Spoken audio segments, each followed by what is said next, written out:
Car வழங்கணும் அப்படின்னு சொல்லியிருந்தாரு.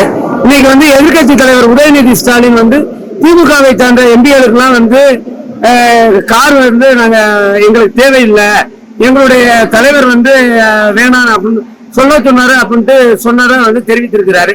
இது குறித்து தங்களுடைய கருத்து? எம்எல்ஏக்கள்ல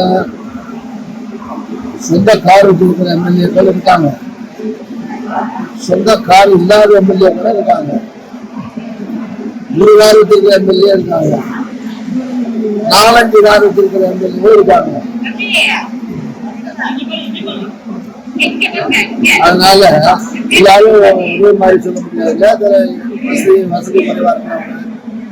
இந்த தடவை வந்து நிறைய பேர் ஜெயிச்சு வந்திருக்காங்க. வந்திருக்க எம்எல்ஏக்கள்ல கார் இல்லாம ஆட்டோல பஸ்ல வராதவங்க இருக்காங்க. அரசாங்கத்தின் சார்பில் அறிவிக்கிற போது முதலமைச்சர் ஜோசப் விஜய் அவர்கள் ஒரு செக்ஷனுக்கு நான் கொடுக்குறேன், இன்னொரு செக்ஷனுக்கு தரமாட்டேன் அறிவிக்க முடியாது. அறிவிப்பது எம்எல்ஏனா எல்லாரும் எம்எல்ஏ, 24 எம்எல்ஏக்கு பொதுவாக அறிவிச்சிருக்காரு.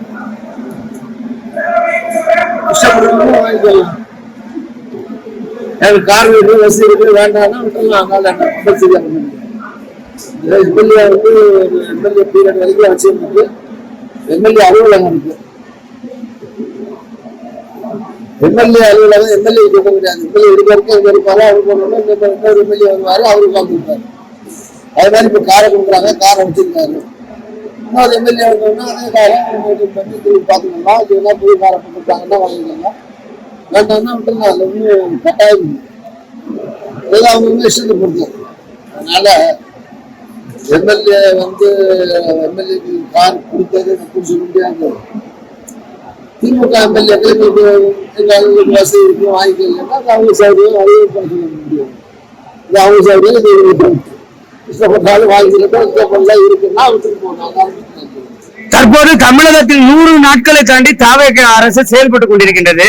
இந்த அரசினுடைய நிலை குறித்து தங்களுடைய கருத்து? 100 நாள்ல ஒரு அரசாங்கத்தினுடைய செயல்பாடுகள் எல்லாம் மதிப்பிட்டு மார்க் போட முடியாது, போடவும் கூடாது. ஒரு 6 மாசம் 1 வருஷம் ஆனாதான் முதல் பட்ஜெட்டு இப்பதான் ஃபர்ஸ்ட் பட்ஜெட்டே வந்துருக்கு. பட்ஜெட்ல நிதி ஒதுக்கீடுலாம் நடக்குது.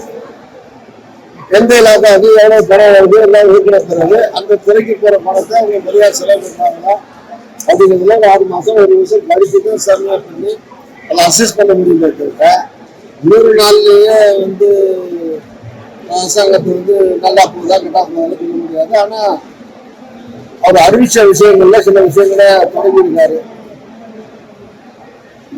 இப்போ மோதிரம் போடுறாங்க, மோதிரம் போடுறாங்க. உதாரணமா விவசாய கடன் முழுக்க எடுத்துருந்தாங்க. முதல்ல ஒரு பாதி அறிவிச்சாங்க, இப்போ குறையினோன்னா இப்போ இந்த சட்டமன்றத்தில் இன்னொரு கூட்டி அறிவிச்சிருக்காரு.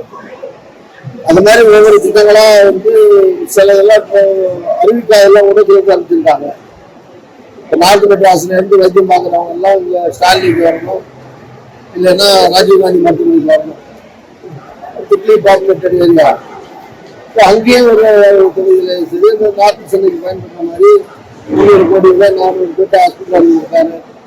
கேன்சர் வந்து இப்போ சாதாரணமாக எல்லா இடங்களையும் பரவக்கூடிய ஏழில் வந்து ஏழைகளுக்கு பாதிக்கக்கூடிய ஒரு பெரிய வியாதியா இருக்கு. மரண விளைவிக்கக்கூடிய ஒரு பெரிய நோய் இருக்கு. அது வந்து இப்போ கேன்சர் புற்றுநோய் ஆஸ்பத்திரி பெரிய பெரிய மருத்துவமனையில் அது குறைவான வசதிகள் தான் இருக்கு. அதுக்கு தனி ஒரு கட்டடம் மாதிரி கட்டடம் கட்டி அதுக்கு வேண்டிய வசதி எல்லாம் பண்ணி கேன்சர் பாதிக்கப்பட்ட மக்களுக்கு வைத்தியம் பண்றாங்க. இந்த மாதிரி பல்வேறு துறைகள்லையும் அறிவிச்சது அறிவிக்காது சில துறைகள் இருக்கலாம் செய்யணும். இன்னொன்னு சில விஷயங்கள் வந்து ஊழல் அறிவிப்பு சொல்லிட்டு வந்தாங்க. அதுக்கு பிறகு இந்த 100 மாதத்துல பல்வேறு துறைகள்ல வந்து எதுவும் டெண்டர்லாம் விட்டு முழுசா வேலை ஒன்றும் ஆரம்பிக்கல. ஆனா இது நடைபெற வேலைகள் இருக்கட்டும், ரெஜிஸ்ட்ரேஷன் ரெஜிஸ்ட்ரேஷன் டிபார்ட்மெண்ட் இருக்கட்டும், அங்கெல்லாம் லஞ்ச ஊழல் இல்லாம பணம் வாங்காம வேலைகள் மக்கள் பாராட்டுறாங்க. ஸோ ஒரு நல்ல துவக்கம் நல்லா தொடங்கி இருக்காரு, நல்ல செய்யறாங்க, பாராட்டு. காவிரி நீர் பிரச்சனைகள் ஜூன் 12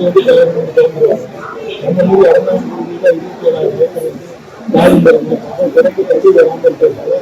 விவசாய தொழில் தொடங்காம இது குறித்து தலைமுறை கடைசி பகுதி இது. வழக்கமா வந்து பிரச்சனை வரும்போது போன் பண்ணி இந்த கலெக்டருக்கு சொல்லுவோம், இந்த கலெக்டர், பஞ்சாப் கலெக்டர், அங்க இருக்கிற எஸ்சி வரைக்கும் சொல்லி அன்னையில கொண்டு வரதுக்கு முயற்சி இருக்கும். இப்போ வந்து அரசாங்கத்தை கேட்டுக்கிறேன், கடைமடை பகுதிக்கு தண்ணி திறந்து வரும்போது புதுசா வரணும். பாதுகாப்பு பிரச்சனை ஒரு ஆண்டு பிரச்சனை இல்லை, அதனாலமா ரொம்ப பிரச்சனை. அதுல நடுவர் மன்றம், உயர்நீதிமன்றம், உச்சநீதிமன்றங்கள்லாம் தீர்ப்பு என்ன சொல்லுதோ அதை வந்து கர்நாடக அரசு அதை பின்பற்றி சட்டத்துக்கு உட்பட்டு செயல்படணும். அந்த சொல்ற அளவு தண்ணீரை திறந்து விடணும். 2 மாநிலத்துக்கு இடையில நல்ல துணை அவருடைய பணிகள் இருக்கணும். அது வலியுறுத்தணும். நாங்கள் பொறுத்த வரைக்கும் காங்கிரஸ் ஆட்சி அங்க இருந்தாலும், காங்கிரஸ் முதலமைச்சர் இருந்தாலும், தமிழ்நாட்டுடைய நலனுக்காக தமிழ்நாட்டுக்கு ஒரு தண்ணீர் நிறுத்தக்கூடாதுங்கிறதையும், மேகதாதுல அணை கட்டக்கூடாதுங்கிறதையும் தமிழ்நாடு காங்கிரஸ், தமிழ்நாடு அரசு உறுதியாக இருக்கும். அந்த நிலை தான் தொடரும். தமிழகத்தில் மக்கள் தமிழ்நாட்டுல 8 கோடி மக்கள் இருக்கிற ஒரு நாட்டுல, ஒரு மாநிலத்துல அங்கங்க வந்து யாரு முதலமைச்சரா வந்தாலும், யாரு ஆட்சிக்கு வந்தாலும் அதே மனுஷங்க தானே இருக்காங்க. எல்லா ஆட்சியில் அதிமுக எந்த மனுஷங்க வந்தாலும் அந்த மனுஷன் தான் இப்போ இருக்கும். திமுக இருக்கிற மனுஷங்க தான் இப்போ இருக்காங்க. தாவேக்கால புது மனுஷங்களா வந்திருக்காங்க. ஆக இந்த சின்ன சின்ன சம்பவங்கள், கொலையாளர்கள், பெரிய நிகழ்ச்சிகளையோ வன்முறையோ இதெல்லாம் வந்து மந்திரம் போட்டு உடனடியாக அவர் முதலமைச்சர் வந்து இதெல்லாம் அடங்கக்கூடாதுன்னு மந்திரம் போட முடியாது.